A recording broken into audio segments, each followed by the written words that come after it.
Hey YouTube, welcome back to my channel. So I know I haven't been on here much at all lately, and if you've seen a couple of my posts, then you'll know that I am stepping away from coaching for at least the summer, and then I'll reevaluate in the fall and figure out what I'm going to do about that. And I just want to say from the bottom of my heart, thank you so much to all the amazing clients I got to know over the last almost year.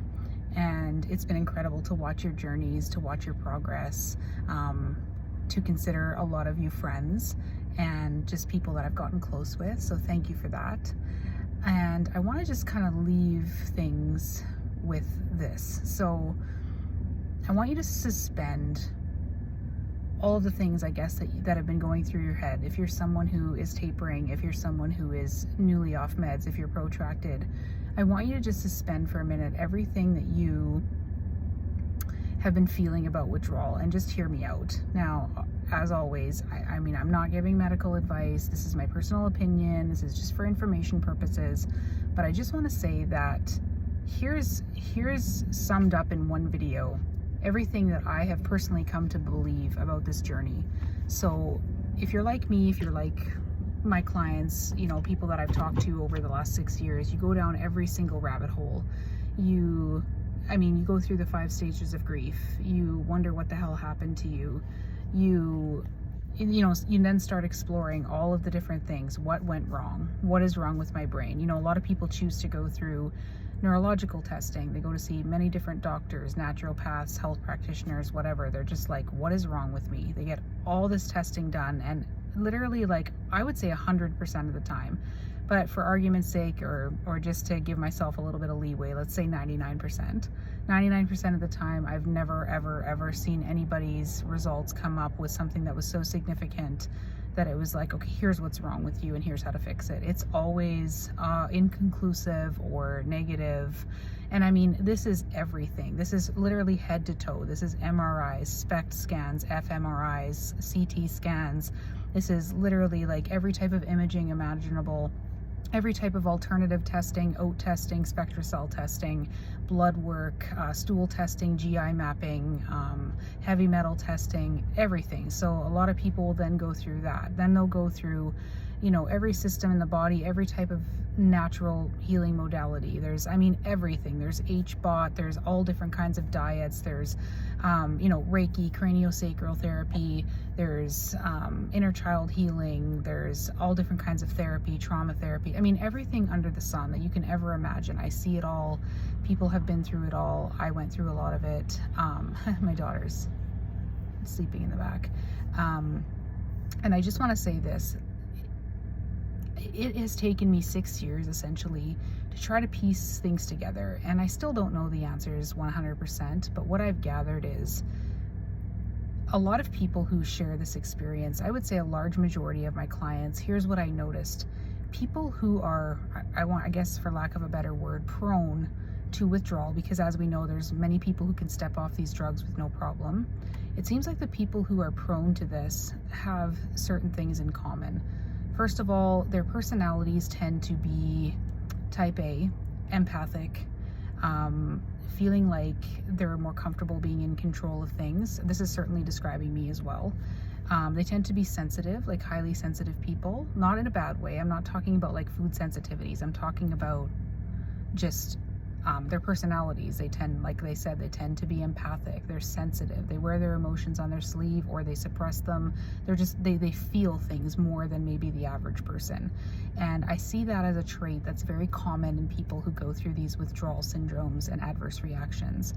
My own personal opinion is what happens is it may be an accumulation of things leading up to the sort of event that happens where people either take a drug and react to, or they come off a drug and they have a withdrawal, severe withdrawal reaction. It creates a trauma. And I'm not saying you should run and get trauma therapy. I'm not saying you need to do that, do EMDR. That might be something you explore further down the line, but just bear with me for a minute. So you may have a building up, an accumulation of stressful events in your life. You maybe have these personality traits. Then you have this catastrophic event happen. So you're already kind of a little bit primed to be on a heightened alert system. So this isn't always a bad thing. Like I said, people tend to just be sensitive. They maybe have some anxiety. They're just more aware, I would say. So they're already, maybe their baseline of stress response is maybe a little bit heightened. That's just their natural state. That's certainly how I was. And then you have this event and suddenly your baseline is like 1,000. So your nervous system is now in this extreme heightened alert. So that is my belief as to why it affects every system in the body. The symptoms are so wide ranging and nothing ever shows up on any type of test. So essentially, in my opinion, this is a functional problem, not a structural problem, because nothing ever shows up. I know there's a lot of talk in the community about the down and upregulation of GABA receptors with benzos and, affecting the serotonergic system. And I don't doubt that that's definitely part of the problem. Obviously, like the FDA right in the labels talks about, a discontinuation syndrome. Absolutely, these drugs make some type of change in the nervous system, and then, you pull the plug, so to speak, or you pull the rug up from underneath yourself when you go off the drug, or you reinstate or whatever, updose, and it creates this like tension, and all of a sudden, the alarm bells are ringing and you're up here. And so you have all of these symptoms of like, for the most part, some people's nervous systems tend to go into more of a free state, but most often, I would say 75% of the time, you go into this super heightened state. So you get things like insomnia, akathisia, extreme anxiety, muscle jerking, burning, all of those like excitatory type symptoms. And so you go into this withdrawal state, and then for some people, it's really intense and then they recover or whatever. But for a lot of people, it tends to go into this protracted state. And again, there's a lot of talk in this community about the GABA receptors. But for me personally, that never made much sense, because how can some people have no withdrawal reaction at all? Even people who take drugs for years. My mom, for instance, took them what would be considered long-term and just stepped off them and had no withdrawal reaction at all. And then so does that mean her receptors weren't sensitized or weren't changed by the same drugs as then the next person who has a 10-year recovery? To me, it's oversimplified. That's my opinion. I think there's definitely changes that these drugs make, but I believe that what puts you into a protracted state is the limbic brain continuing to stay in fight or flight. So you essentially have these two brains, and a lot of people describe it this way. They'll say, I feel like I have two brains. Whether for me it was like trying to continue my daily activities or have a conversation, and I had this looping brain constantly. It was like a split brain or a double brain, and it was like rationally I knew certain things, but I had this looping all the time. And sometimes that appears differently for different people. So wired and tired, or it's like suddenly they can't remember things, or it appears differently for different people. And so they'll describe it as like, why do I feel like I have two brains? And I'm like, well, essentially you do have two brains, because you have the limbic brain, which is the primitive brain. It's the fight or flight, it's the survival part of your brain. And then you have like the higher order brain, which is more like the cortex. And so normally when things are functioning normally, you have this part of the brain is driving the car, so to speak. When you pull these drugs out, suddenly the limbic brain takes over and you're in this fight or flight state. And I think that can get perpetuated in some people. I think several things might contribute to that.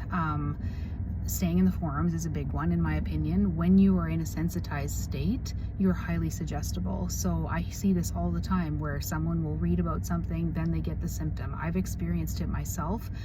And I've talked to so many people that are in the forums feel way worse, or they'll then talk to someone who they feel safe around and their symptoms dial way down. I'm not saying that their symptoms are gone or everything's just peachy, but I'm just saying, sorry, I think my phone's about to die. Should have checked that first, but I think that, so there's these things that perpetuate the symptoms. As far as windows and waves go, that never really made sense to me either. Like, I think neurologically, yes, there are some, like, healing is not linear. I understand that. But I also think that there's something that's re-triggering the symptoms to come back when you go into a wave. And I think it's more complex personally than just like, oh, it's just a window and it's just a wave, it's just part of healing. I think that's one part of it, but I think that because you've been jacked up like this, there is that trauma response, and I think that can be reignited by different things. And I think ultimately what needs to happen, more so than like detoxing and fixing the gut and taking this supplement and doing all of these things, I do think a holistic approach is good, but I think the primary problem is still your brain and nervous system don't feel any sense of safety. And I don't know in the protracted state if that's all physiological. I do think part of it is a learned response, not saying that it's anybody's fault. I'm saying it's actually a mechanism. It's a neural pathway that's created because the initial experience is so traumatic that obviously that gets like like etched into the nervous system somehow. And so I think that when you go into that windows and waves pattern, so I think one of the dangers of continuing to stay in the groups is that you're continuing to feed subconsciously that limbic brain or that subconscious mind that says we are in danger. And I think messages such as this is a permanent injury, this is a brain injury or brain damage, I think is very harmful. Even that language, I think language becomes so powerful in this, because I have witnessed so many times people's akathisia at like 100 when I start to talk to them coming down to like a 20 just from that feeling of safety. And I think that is the ultimate problem. And you might be saying duh, but I think a lot of times like people forget that aspect and they go into all these little details like I must be mineral deficient, I must be vitamin deficient, I have to correct this and this and this and this and this. And I think if you get into that fix it mode too much, it's still sending that subconscious message that there's something broken and it needs to be fixed. I think the whole journey through it needs to be, taking care of the nervous system, not to the point where you become afraid of everything. Because again, I've talked about your world can become extremely small when you start, like your brain is making these associations in this heightened state to whatever happened previous to a wave happening. And so you're always trying to make these associations. And if you start to believe that, you will believe that everything is poisonous, everything is toxic, both consciously and subconsciously, and your world shrinks, which then has the rebound effect of perpetuating that fear cycle, which is what we're trying to get out of. So how do we do that? In my opinion, I think it's great to address things holistically. Obviously, eat a clean diet, try to do things that are in general good for your health. I've talked about that in other videos, but I think it's really important that when you start experiencing windows, especially when you're about 6 months off, starting to integrate things into your day-to-day routine that are normal, because that's what's going to teach your brain and limbic and nervous system that safety again. Hey, we're not always in fix-it mode. The alarm bells aren't ringing. We're not always. And I think too, like if you look at brain retraining programs like DNRS, one of the premises of those programs is to stop talking about symptoms. And I know that can feel impossible because you're living in it 24/7, but even if you can just start to step away from that when you start getting windows, it's incredibly important, I think, again, because you are essentially retraining your nervous system to be safe.